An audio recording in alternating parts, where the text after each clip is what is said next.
ఆంధ్రప్రదేశ్ రాజధాని అమరావతి కేంద్రంగా కేంద్ర ప్రభుత్వం కొత్త వరం ప్రకటించింది. చాలా కాలంగా ఏపీ ప్రజలు ఎదురుచూస్తున్న బుల్లెట్ ట్రైన్ ప్రతిపాదనకు కేంద్రం గ్రీన్ సిగ్నల్ ఇచ్చింది. ఇక హైదరాబాద్ చెన్నై కారిడార్ వయా అమరావతి మీదుగా తాజా అలైన్మెంట్ కు ప్రాథమికంగా ఆమోదం లభించింది. ఈ కారిడార్ లో ఏపీలో 8, తెలంగాణలో 6 స్టేషన్లు ఉండనున్నాయి. అలాగే సీమలోని అనంతపురం, బెంగళూరు కారిడార్ కు సైతం ప్రాథమికంగా గ్రీన్ సిగ్నల్ లభించింది. ఏపీ రాజధాని అమరావతి మీదుగా బుల్లెట్ రైళ్లకు రూట్ క్లియర్ అయింది. ఇక హైదరాబాద్ చెన్నై మధ్య high speed elevated train corridor నిర్మాణం చేపట్టనున్నారు. దీన్ని అలైన్మెంట్ కు ప్రాథమికంగా ఆమోదం లభించింది. ఇది సిఆర్డీఏ మీదుగా వెళ్లనుంది. ఇక కర్నూలు, నంద్యాల, సత్యసాయి జిల్లాల మీదుగా బుల్లెట్ ట్రైన్లు పరుగులు పెట్టేలా Hyderabad Bengaluru high speed train corridor ను అలైన్మెంట్లకు ప్రాథమికంగా ఆమోదం లభించింది. మెట్రో నగరాల మధ్య బుల్లెట్ రైలు నడిపేందుకు కేంద్రం హై స్పీడ్ ఎలివేటెడ్ కారిడార్లు ఏర్పాటు చేస్తుంది. ఇందులో ఏపీ మీదుగా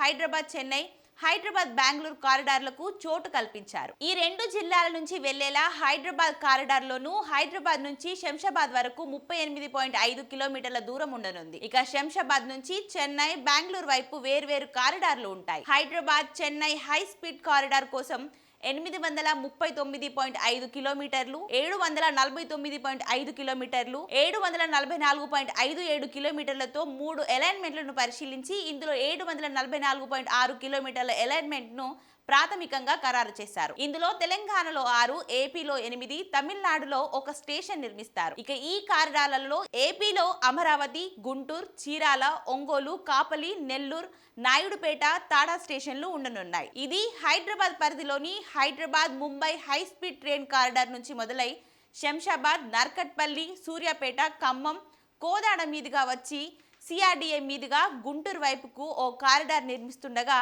అక్కడి నుంచి చీరాల వైపు వెళ్లి విజయవాడ నుంచి చెన్నై రైల్వే స్టేషన్ కు సమాంతరంగా చెన్నై వెళ్తుంది. ఇక మొత్తం మీద ఎన్నో ఏళ్లుగా చర్చల్లో ఉన్న బుల్లెట్ ట్రైన్ అంశానికి మార్గం సుగమం కావడంతో ప్రజలు ఆనందం వ్యక్తం చేస్తున్నారు.